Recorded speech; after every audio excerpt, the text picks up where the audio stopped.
good morning. My name is Void the Boyd. Yeah, the Boyd. What, you think I'm a foxhound or something? I'm a Boyd. Hey, I want to know how y'all's doing today. You all, see, I was down south for a while. Anyway, I was talking to Awesome the other day, and he said he came in and told you guys a story about Jesus feeding a bunch of people. Well, hey, you know what? I want to talk to you and tell you guys a story too. And guess what? It is a scary story. Ooh, scary. It talks about dead people. I see dead boys all around. They run into cars. They step on high wires. Yeah, I see dead boys. Anyway, let's get to it. We find it in John chapter 11, verses 17 through 44. Just in case you don't understand that, that's 17 verses 17 through 44. Yeah, that's the ones. And it goes like this. One day Jesus arrived in Bethany, and he found that Lazarus had already been dead and in a tomb for 4 days. Woo! 4 days.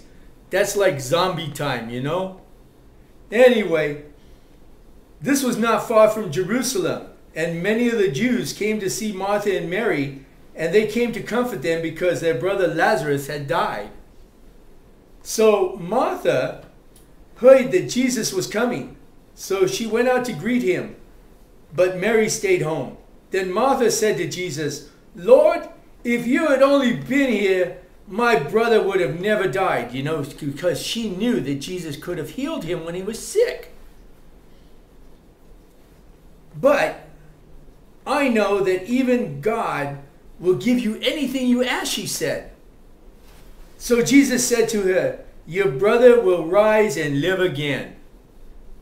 Martha answered, "I know that he will rise and live again at the time of the resurrection at the last day." But then Jesus said to her, "I am the resurrection and I am the life. Anyone who believes in me will have life even if they die. And everyone who lives and believes in me, I will never really die." Martha, do you believe this? And Martha answered, "Yes, Lord, I believe that you are the Messiah, the Son of God. You are the one who is coming to the world." After this, Martha said these things. She went back to her sister Mary, and she talked to Mary alone and said, "The teacher is here." It's sort of like, "The redcoats are coming, the redcoats are coming." No, she said the teacher. Another word they used to use is rabbi. "And he is asking for you." When Mary heard this, she stood up and she went out quickly to Jesus. "Jesus, where are you?" Well, she found him. Then the Jews who were in the house comforting Mary saw her get up and leave quickly. Now, I don't know about you guys, but if Jesus came looking for me, I'd want to find him because he's my Lord. And I love him. And he loves me. So I would want to go find him quickly too. They thought that she was going to the tomb to cry there. So they followed her. Mary went to the place where Jesus was. When she saw him, she bowed at his feet and said, "Lord, if you had been here, my brother would have not died." Then Jesus saw Mary crying, and the people with her crying too. He went and was very upset and deeply troubled. He asked, "Where did you put him?" And then Jesus cried. And the Jews said, "Look, he loved Lazarus that much that he would even cry." Now, who would have ever thought the Son of God would cry for you? But he does. But some of them said, "Jesus healed the eyes of the blind man. Why didn't he come help Lazarus and stop him from dying?" Again, feeling very upset, Jesus came to the tomb.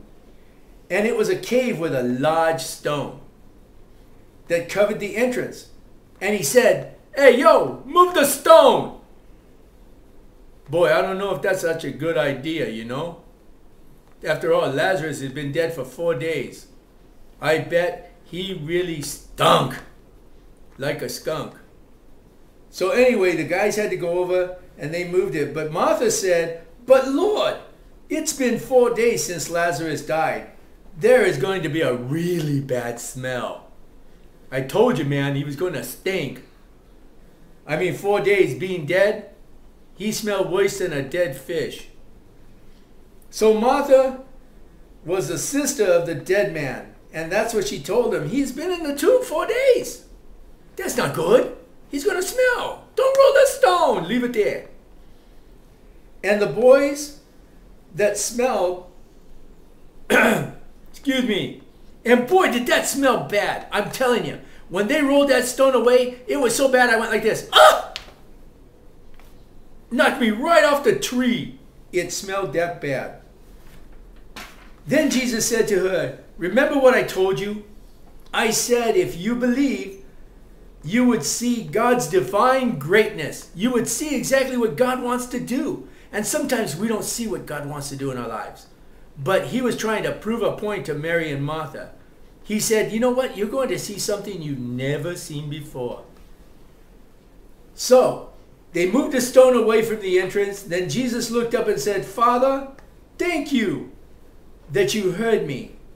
I know that you always hear me. But I say these things because the people around here don't believe. I want them to believe that you sent me." After that, Jesus called out in a loud voice. And guess what he said? "I'll take 2 cheeseburgers and a fry." No, that's not what he said. He said, "Hey, Lazarus, come out of there." And check it out, guys. Lazarus came walking out of the tomb. And he was dressed up just like a mummy, even though he was a daddy. But he came out all wrapped up. And Jesus looked at the guys around him and he said, "Hey, that's Lazarus. Loose up those funeral clothes. Unwrap him and set him free." Guys, that's how we are. Sometimes we are dead because we're dead to sin. And Jesus wants to loose us and set us free. But the only way we can do that is to believe in him. Believe that he died on a cross, that he rose again, and that he's coming back for us one more time. And that's a cool thing because we never have to die. We can close our eyes here on earth and we can be with him in heaven. So I pray, guys, that today you would remember the story of Lazarus because you were dead to sin. And when you give your life to Jesus, you're alive in him. So anyway, I hope you guys enjoy the story. I'm hoping to see you back here on Puppet Rock real soon. God bless you guys. Bye. I got to go fly. Here I go. I'm going to try to take off.